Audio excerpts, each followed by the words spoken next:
Check, check, mic check. Check, check, mic check.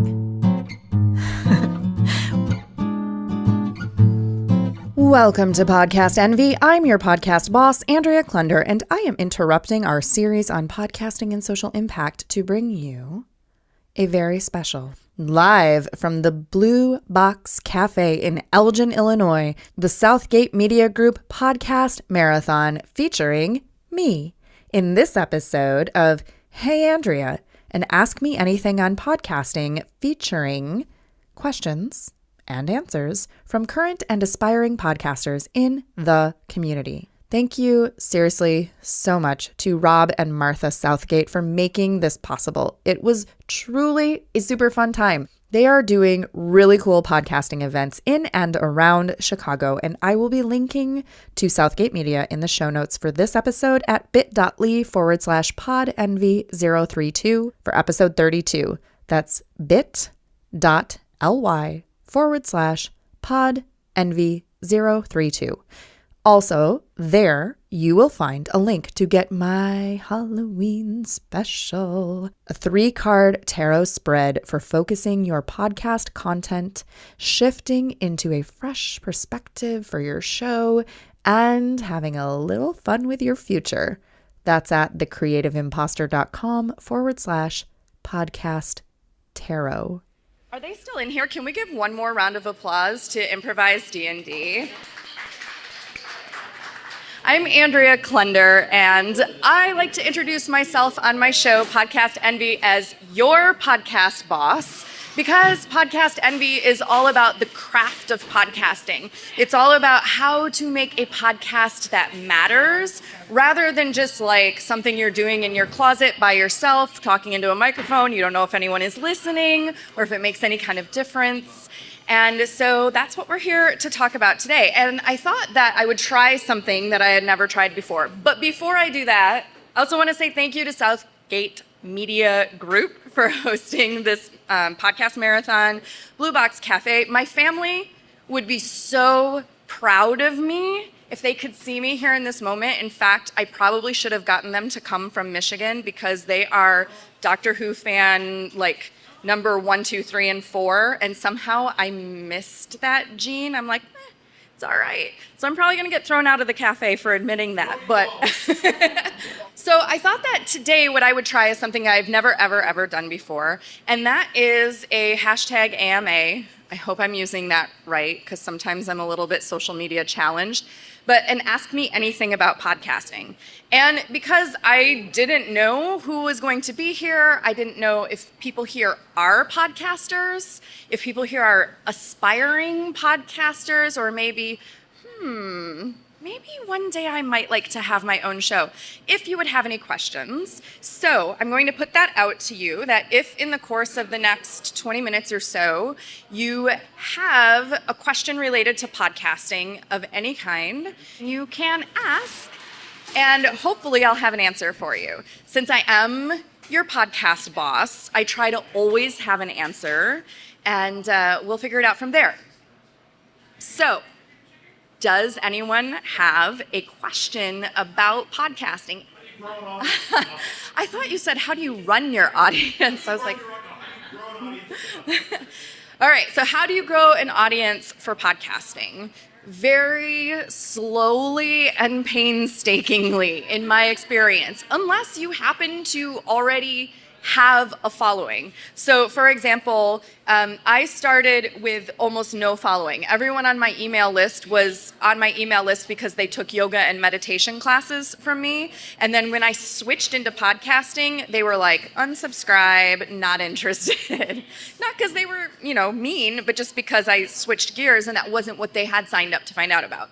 So I started very slowly, and it has taken a lot of time of doing events, doing social media, trying to find in-person groups that I can connect with who are the right type of people who I think will want to listen to my show, and also going on other people's shows. That has been a huge thing for growing an audience, is just the networking, the connections, the in-person. However, some people who start off their podcast and let's say they already have a super successful blog and they have a huge mailing list, their numbers might be higher to start off with, but even though they might start with higher listener numbers and more downloads, it can still take time for that number to grow incrementally. And so I think it's all about the in-person connections. It's about saying yes to every opportunity. Rob was like, I want to put you in this podcast marathon. And I was like, I have no idea what that is. And I've never done a live show before. So, okay, sure. Oh, it's in Elgin and I'm a city girl. Like, I don't even have a car. How the heck do I get to Elgin? I don't know. But it's about saying yes and putting yourself out there and just doing whatever you can. And speaking of using social media to grow your audience, I went out there and posted in a bunch of places and said, hey, I'm doing this. Ask me anything. What do you want to know? So here are some of the questions that I got about podcasting. The first one is from Lana Scott, who's someone that I know super well. She's part of my women's creative group in Chicago, connected to my first show, which is called The Creative Imposter. And she's also in the Creative Imposter Facebook group. And she asked, how do you know if the topic you think is interesting to talk about is actually a good topic for your audience? So I think that is something that comes up a lot, where we think, oh, I have this idea for a show. Oh, I have this idea for a podcast. Oh, I have this idea for a business. Anytime we have an idea, we get really excited about it, and then we are like, oh no. Is anybody going to like this? Is anybody going to listen? Who wants to hear me talk for 20 minutes? Nobody. And we get this whole thing setting in that we refer to as imposter syndrome, where we think, yeah, maybe I don't have a good idea. Maybe this is never going to work. Maybe I should just scrap it altogether. So my recommendation, if you have an idea for a podcast, is to test it out. Do some informal market research. Go out and tell people, hey, so I'm starting a podcast. I mean, like, don't just walk up to strangers on the street and be like, hey, so I'm starting a podcast, because that's creepy. Nobody wants that. But out in social situations, at an event, typically if you meet somebody new, they're going to say, what do you do? And you could say, oh, I'm starting this podcast. And they'll be like, cool, what's it about? Hopefully. Some people still don't know what a podcast is. But then you can take their phone out of their hand and say, oh, it's this thing that you can listen to for free. Find the podcast app on their phone, click it, subscribe to your own show in their phone, and then hand it back to them and show them how to use it. Assuming that they do know what a podcast is, they're probably going to ask you what the show you're starting is about. And if you tell them and they're like, oh, cool. And then there's that awkward silence afterwards, and that keeps happening to you, you might want to rethink your idea a little bit. But if they're like, oh, that's interesting, or oh, tell me more. So the story I have about that is when I knew I wanted to start a podcast, this is what I did. I started testing them out on people. And the first 3 or 4 ideas, people were like, I don't know what that is, or they just didn't really give me the answer that I was looking for, or I just got the awkward silence. And so finally, I came up with this idea because I wanted to blend creativity, mindfulness and self-reflection, and then entrepreneurship, because I was coming at starting a podcast from having failed as a business owner. So in failing at business, I learned a lot about business and entrepreneurship. So I wanted to combine all those things together. But if I said I'm starting a show about creativity, entrepreneurship, and mindfulness, it's kind of like vague and not all that interesting. And so I came on this idea of imposter syndrome because that phrase kept coming up in a lot of other podcasts about similar topics. So it's that feeling that people are going to find out you're not really the podcasting expert that you pretend to be, or you don't really know what you're doing. And that concept kept coming up for me, and it was kind of an uncomfortable concept. And I started telling people I was starting a show called The Creative Imposter. And the immediate response was typically, oh, what's that about? And I'd say, imposter syndrome. And they'd say, oh, I think I have that. And so because people were engaged and asking me a question, then I knew that I was onto something, and I just kind of went from there. So I think that doing your informal market research, testing it out on real life people, and seeing what kind of reaction you're going to get is going to give you a big indication as to whether you're on the right track. And the other thing about that question is that actually, I think that no matter what kind of show you want to start, there is an audience for it. I think that there is an audience for every kind of show under the sun. I recently discovered a podcast all about houseplants. And my first thought was, how can you have a podcast all about houseplants? And I started listening, and it's fantastic. It's so interesting. And I'm realizing why all my houseplants keep dying. Like, I've learned a lot from this show. If you have an idea, there's probably an audience for it. Question number 2, Queen Quaymo reached out to me. Her show is the Queen Quaymo podcast. And her question is one that we get a lot, which is, how do I monetize my podcast and legitimize it as a business? So I'm going to be real, y'all. Podcasting takes time. It takes a lot of time to produce a show and to produce it consistently. And it doesn't necessarily have to cost a lot of money to get started with a show, but it does take up a lot of time. And so eventually, at some point, people are starting to wonder, can I make money from this? How can I earn some income? I see other people making money off of it, so how can I do that?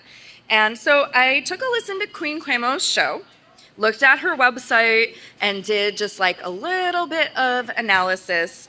And here's what I came up with. So if you are podcasting, or you're thinking of starting a podcast, and you want to make money off of it, number 1, good luck. It can be done, for sure. But again, it's one of those things that's just going to take time and consistency and a really clear intention. Number 1 is all about your audience. And actually, most answers to most questions I get start with audience and community. So think about who is already listening to your show, who might be listening to your show, and figure out, what do they want in their life? What do they want? What are they not getting? Where are they hanging out? What are they already buying? What kinds of problems do your listeners have that you might be able to solve for them?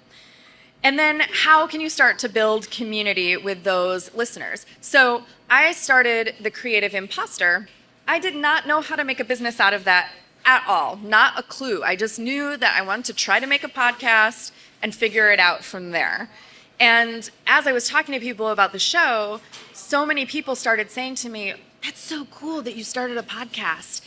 I kind of want to do that. How do I do that? And I'd say, oh, well, you just do this, you get this gear, whatever. After a while, I realized I should probably be charging money for this advice and call it coaching. And that was because people were coming to me asking me how to do something. And so it came from my audience asking me for something that I could figure out what to offer them. The traditional route that we think of for monetizing a podcast is having sponsors. That's like I have a sponsor and they pay me money to talk about them on my show, and it's super easy. The truth about sponsorships is that they're also really hard. They're hard to get, then they're hard to figure out how to make them work, and then they're hard to keep going unless you have an enormous following, and I'm talking like thousands, maybe tens of thousands of downloads per month for your show. Because when you get paid by a sponsor, you're typically getting paid a certain dollar amount per 1,000 downloads that you're getting of your show. And that certain dollar amount isn't very much. So a typical rate for sponsorships for podcasts would be somewhere between $15 to $30 per 1,000 downloads. And that means 30 days from the launch of that episode. Within that time, how many thousand people downloaded that episode within that period of time?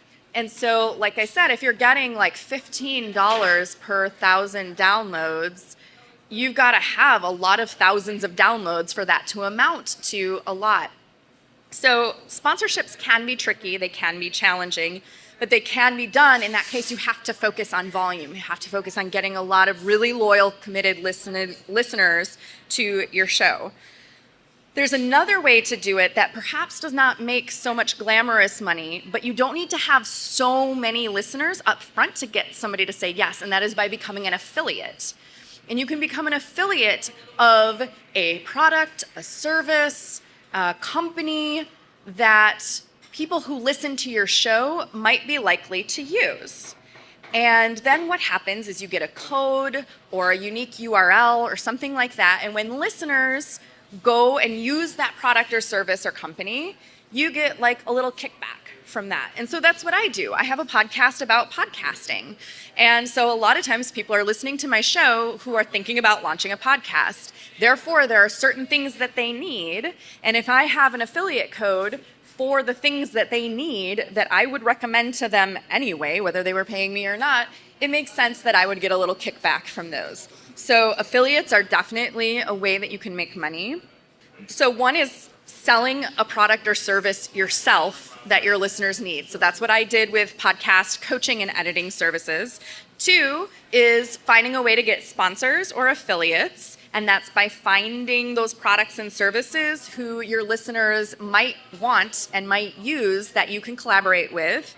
And then the third way is to ask your audience for money, which has its pros and cons. Like, it can be a little awkward to always be like, please donate to the show. Please don't. There's a $10 suggested donation for today's event. Please, please, please consider contributing to all of the work that Southgate Media is putting in to support independent podcasters. It can get awkward to, you feel like you're like asking, but if you just make it part of the culture of your show, hey, if you love the show, I would super appreciate it if you would head over to this website or this link or go here and contribute. There is a website that you can use. It's called Patreon. And Patreon is a place where it's kind of like you can create little perks and incentives for people to donate to your show. And this is something that I recommend to Queen Quaymo specifically for your question, because I see that you have the Cash App link on your website for donations, but Patreon takes it a step further where you can create, since I think she's really good at building community and talking directly to her audience and connecting with them, and she's really good at being in all the social media places, doing Facebook Lives and things like that. I think that there might be some premium content that her listeners might want, that if she put it behind like a $3 a month donation or a $5 a month donation, she could easily make some more cash that way.